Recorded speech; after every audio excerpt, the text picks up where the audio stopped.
Hello viewers, Bibi Shafika sun homely kitchen shorts ఛానల్కి స్వాగతం అండి.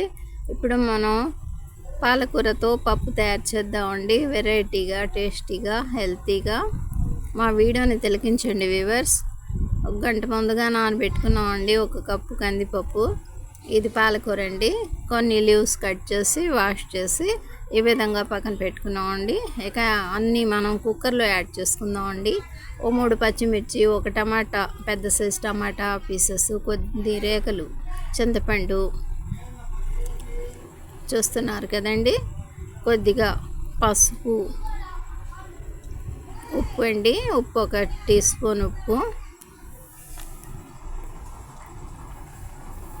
3 పచ్చిమిర్చి, ఒక పెద్ద సైజు టమాటా. ఇక పాలకూర లీవ్స్ కొన్ని, 1 teaspoon red chilli powder అన్నీ యాడ్ చేసేసామండి. ఇక కుక్కర్ని లాక్ చేసి 4 విజిల్స్ ఆఫ్టర్ మనం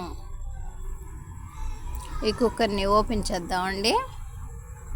పోపు మసాలా కూడా ఫ్రై చేసుకుందామండి. మనకు తెలుసు కదండి, కర్రీ లీవ్స్, పెద్ద ఉల్లిపాయ, డ్రై చిల్లీ, చిన్నుల్లి రేఖలతో, కర్రీ లీవ్స్తో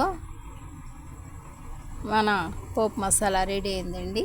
ఇక కుక్కర్ ఓపెన్ చేసామండి. చూస్తున్నారు కదండి, బాగా చక్కగా మెత్తగా కుక్ అయిపోయిందండి.